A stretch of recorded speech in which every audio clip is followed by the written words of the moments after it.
Hey everyone!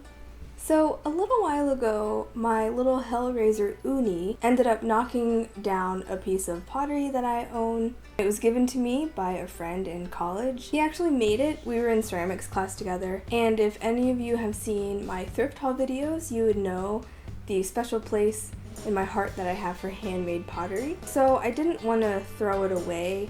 I wanted to try to fix it. I was just gonna simply glue it back together. But then I remembered a Japanese technique called Kintsugi, which means to repair with gold. And basically what they would do is they would stick the pieces together with lacquer and then dust or mix in gold dust to highlight the cracks, so that instead of hiding the cracks, it enhances them. And I think that that's a really cool idea. And I think the pieces can end up being pretty beautiful when you do it. So I decided that I was going to try to do that. So I started researching how to do it, and the research brought me to these Kintsugi kits that you can buy online. They're pretty pricey. I didn't really want to spend that much money on a tiny tube of resin and gold dust just to use it like once and then probably lose it, knowing me. And I also read that the resin is extremely irritating to skin, and also knowing me, I'm just scared that I would get it on myself and whatever, like I just didn't want to deal with it. So I decided I was going to do a little bit more research and see if I could try to figure out a way how to sort of do it with stuff that I could get here and cheaper. So I packed that stuff away very carefully and put it aside while I did this research.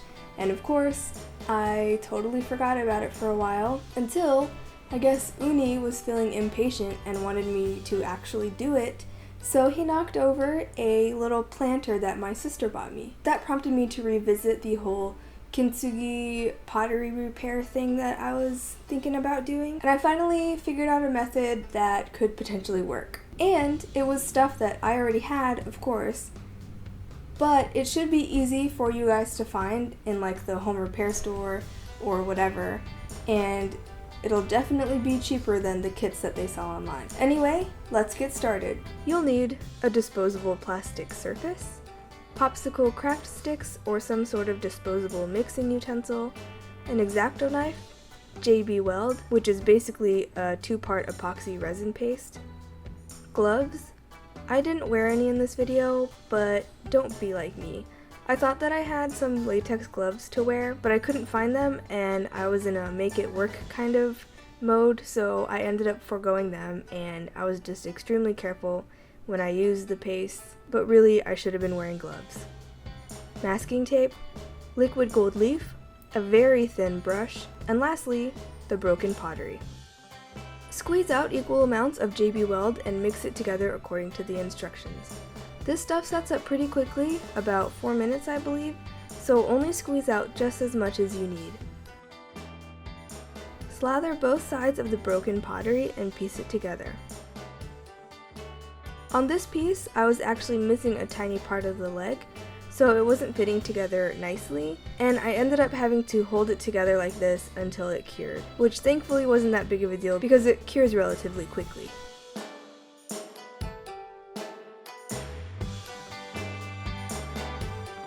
For a more complicated break, like on this piece, fit the pieces together first before starting to glue them.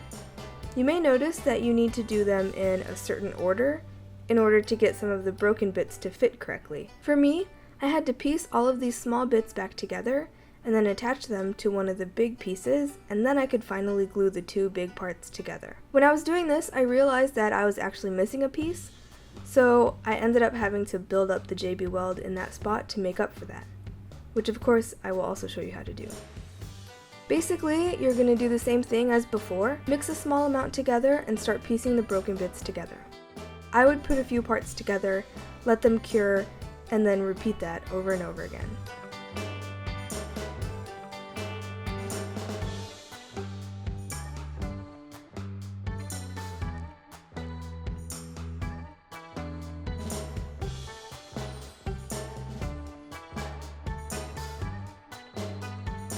On this big piece, you can see right here that there was a crack that didn't quite make it all the way, so I had to fill that in as well. To do this, I just squished some of the JB Weld into the crack, and then I took a rag and wiped away the excess, leaving the rest in the crack.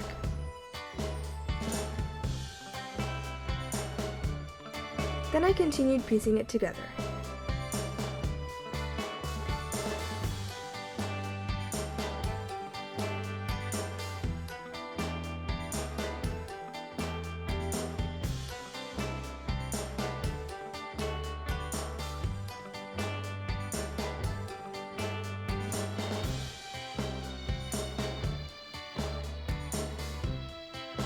An optional thing you can do after your piece has cured is to take an X-Acto knife or craft blade or something and carefully run it along the cracks like so. This will remove some of the extra JB Weld that squished out when you were piecing it together. Some people like the look of the resin squishing out, but I prefer the more delicate look when it's basically flush with the pottery.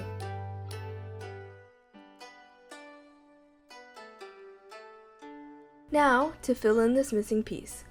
I took a piece of masking tape and stuck it to the inside of the cup with a little bit peeking above the lip, like so. I made sure it was sealed really good, and then I mixed up a batch of JB Weld. Then, while holding it sideways, I filled in the gap.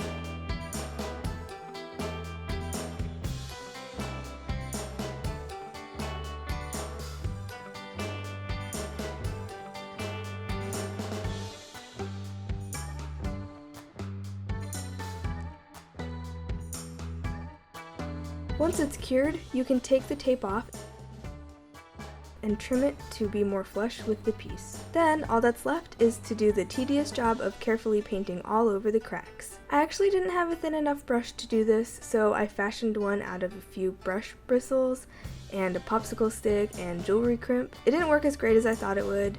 Like I said earlier, I was in a make it work kind of mode, so I just did this instead of running out and buying a new brush. But I would suggest just trying to find a thin brush to use instead of attempting to make your own. And here's where you can see why we used resin paste instead of a more liquidy resin or just straight up super glue or something. You want there to still be a bit of resin showing in the crack so you can paint over it, and if you use those other kinds of glue, the pieces would stick together too closely and it just wouldn't look good when you attempted to paint over it. You wouldn't get the same effect.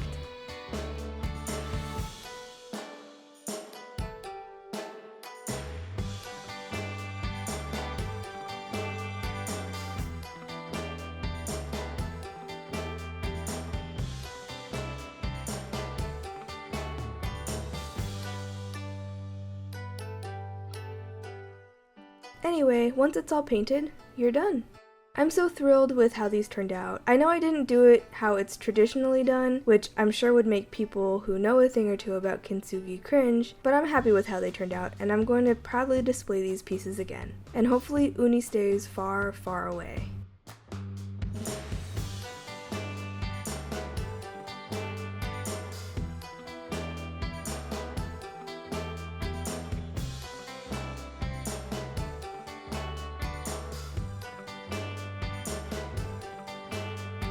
I hope you all enjoyed this week's video. If you did, please leave a like, and if you want to see more, then feel free to subscribe.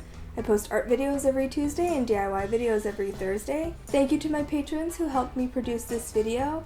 If you are interested in becoming a patron or just learning about what Patreon is, then I'll leave a link to mine right here. You can go check it out. I post behind the scenes pictures and some progress photos of my projects. You can follow me on Twitter, Tumblr, Instagram, Pinterest, or Snapchat, and I'll leave the information to those down below. If you have any questions or suggestions for future videos, please leave a comment down below. And if you make any of my projects, then feel free to share them using this hashtag on Twitter or Instagram. I would love to see how your projects turn out, and I'll see you next week.